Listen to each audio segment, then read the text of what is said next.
Blog Talk Radio.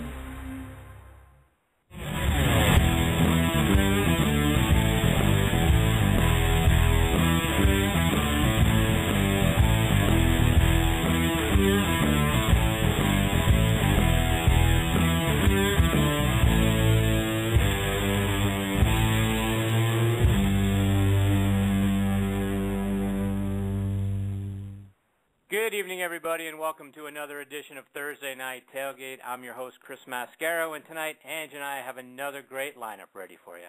Joining us will be former New England Patriots running back Tony Collins. He's going to be making his second appearance here on TNT.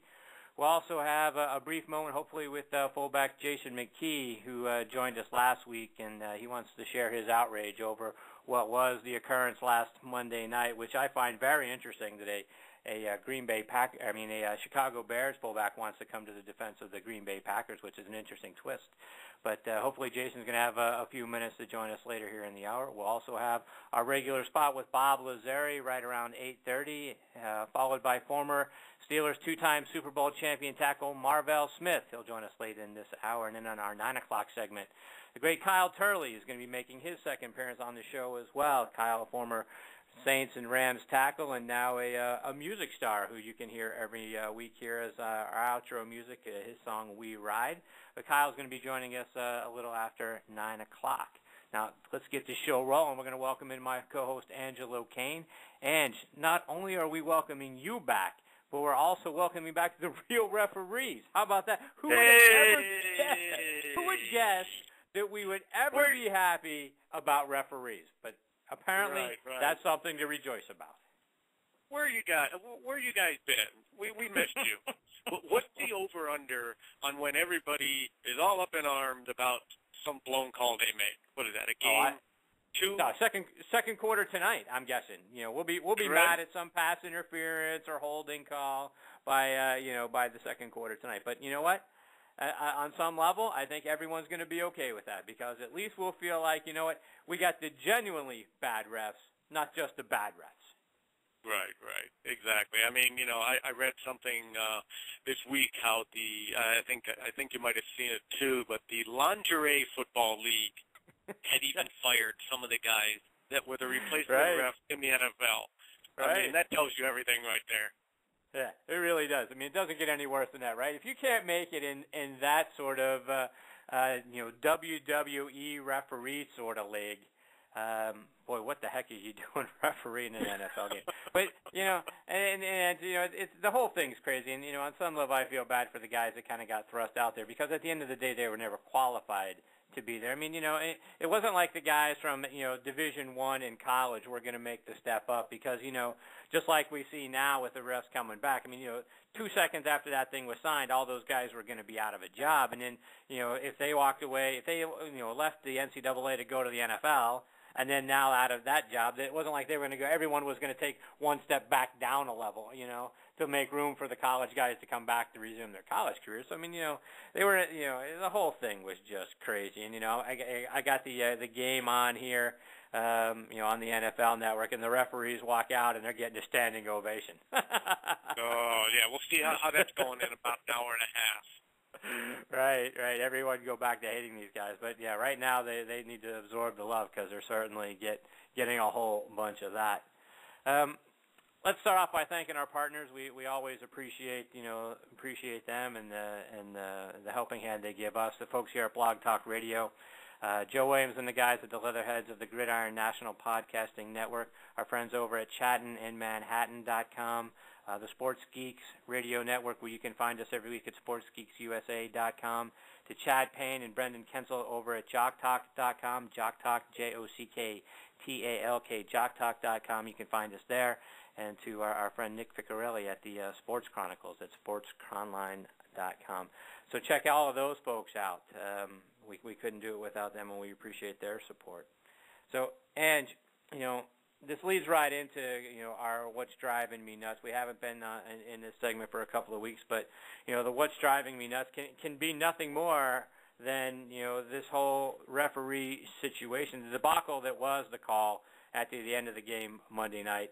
That was unprecedentedly bad. And really, and you got to believe that's what the impetus was to get this deal done with the refs now, right? I mean, how much worse could it be? Everyone kept waiting for the moment that a replacement ref was going to cost the team a game, and it certainly happened at the end of the Monday night football game. So, and Ange, we're going to feel the effects of that call all year long. You just know that the end of the year is going to come, and the Packers and the Seahawks are going to be in a playoff situation where one of them could be in and one of them could be out or fighting to stay in, and that call is going to come back to haunt the Packers where they shouldn't have had to worry about it. Maybe they end up having to play their regulars in that last season game, and someone gets hurt, or they're having to play for their playoff lives in what will be Week 17, the last week of the year, and this call is going to be talked about and hanging over their heads. The Seahawks, the same sort of thing. Maybe the Seahawks are in, maybe the Seahawks are not, but either which way. Maybe there's a team that the Seahawks have an extra win, and whether it's within their division or somebody else is going to be looking at trying to get in, to get that last playoff spot, but that win for the Seahawks is going to give them the edge. So I know we're going to be living with this call and talking about it all season. And the thing that absolutely makes me nuts about this is the statement that the NFL came out with the day after, defending the call of, defending that the call was right at the end of the game. Absolutely. There are 600 million people in North America, because Canadians watch this thing too, that saw that that Golden Tate did not make that call, right? Everyone knows that wasn't there. Now, I mean, the Golden Tate on Twitter is getting crushed, and it's not his fault. I mean, the guy, was fighting for the ball. It's what he's supposed to do. Now, I don't believe Golden Tate has ever come out, Ange, and said, "Hey, I made that catch. There's no question I made that catch." All he's saying was he was going for the ball and trying to make that play, right up till the end of the whistle. But here's the statement. I want to read you the statement, Ange, that the NFL comes out with. In Monday's game between the Green Bay Packers and Seattle Seahawks, Seattle faced a 4th and 10 from the Green Bay 24 with 8 seconds remaining in the game. Seattle quarterback Russell Wilson threw a pass into the end zone. Several players, including Seattle wide receiver Golden Tate and Green Bay safety M.D. Jennings, jumped into the air in an attempt to catch the ball. While the ball is in the air, Tate can be seen shoving Green Bay quarterback Sam Shields to the ground. This should have been a penalty for offensive pass interference, which would have ended the game. It was not called and is not reviewable in instant replay.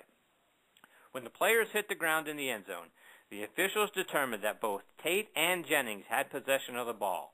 Under the rule for simultaneous catch, the ball belongs to Tate, the offensive player. The result of the play was a touchdown. Replay official Howard Slavin, and I don't know that I would have put his name out there, stopped the game for an instant replay review. The aspects of the play that were reviewable, including the ball hitting the ground and who had possession of the ball. In the end zone, a ruling of simultaneous catch is reviewable. This is not the case in the field of play, only in the end zone. Referee Wayne Elliott, again, not sure I would have put his name out there, determined that no indisputable visual evidence existed to overturn the call on the field, and as a result, on the field ruling of touchdown stood. The NFL officiating department reviewed the video today and supports, oh my God, the decision not to overturn the on-field ruling following instant replay review. The result of the game is final. And this is so outrageous, so indefendable. I don't know what this is. I'll tell you exactly what it is. It is in bold-faced, capital, 72-point Helvetica jackassery, my friend. That's what that is. I mean, there is so much wrong in this statement that, we don't even have enough time to go over all the stuff. But right. A few things that really stick with me is, first of all, the whole fact that the refs are coming back now. It's really irking me because, up until this point, the NFL has been defending them like crazy. Oh, no, these are our guys. They can handle it. All of a sudden, when things turn and it's everybody against the NFL, then they change it. And that just bothers me because it all comes down to their image and the money part. That always just drives me insane. I don't like the fact that this is not reviewable play. I mean, if you've got the technology to review it, it only takes a second or two. How many times did we have to watch it? once, twice maybe. That's it. Why is it so freaking hard? I don't get it. Well, look at the big screen. Everybody, instead of going to these screens and this guy goes here, one goes upstairs, one goes over there and talks to them, everybody turn around and look at the big screen in the stadium. I mean, it's insane. But the fact that they're still trying to justify it by calling a catch is, I mean, like you said, it's so outrageous. I mean, they will never, ever be able to convince anybody that that was a catch. It was clear, two hands, Jennings had it. I mean, you know, Golden Tate had a fingernail hooked around it at one point, and then when they were on the ground, he maybe squeezed another arm around, but it is so clearly not a catch by Tate. So this goes down in NFL lore as the call. We got the catch. We got, what else do we got? The Music City Miracle. Now we got the call. Right, and you know, the play is reviewable, and they review. But the thing that just drives you crazy is, you know, two things. You know, one, the two referees come in to look at the play. One is you know, shielded from the play, from the action, and he's raising his hands as touchdown. The other one, who is the back judge, comes over and he's waving his arms as if touch back. He's the one that had the clear view of it. And on top of that, I mean, the only thing that Golden Tate had to his chest was Jennings. Jennings was the only thing on his chest. I mean, you know, he stuck his arm, you know, around him and through, and he had his arm stuck in there. But there was no hands on the ball. I mean, his elbow might have touched the ball when he shoved it in between Jennings', you know, body and his arm to get there. But it is, I mean, for crying out loud, this whole you know what? Crazy. I'll tell you one thing. I know that back judge, who, like you said, had the best view of it. I mean, he was a foot away. He saw the whole thing. I don't believe for a second that he actually believed that was, you know, a catch. I just think he didn't know what the rules were. That's exactly what it is. There's no way he looks at that and calls that a catch. There's no way. He just didn't know how to call it. No. Yeah, I mean, you know, and again, like I say, he's waving his arms as if it's a touchback. I think the other guy got confused when he came in and raised his arms for touchdown. That's the guy who I think was confused, was the guy that came in from behind the play. But anyway, we're glad like to... No, go ahead. Good. No, go ahead. No, I was just going to say, you know, this whole thing reminds me of those three monkeys, you know, the one with the hand over the ears, the one with the hand over the mouth, and the other one with the hands over the eyes. That's exactly what this all looked like to me. Right. Well, the regular refs are back, and hopefully we're on to better days, and I'm sure we'll hear a bad call tonight, and everyone will still be outraged, but at least, you know, we'll feel a little bit better about being outraged. But now we've got our first guest on the line. Tony Collins is here to join us. He's back with us for a second time.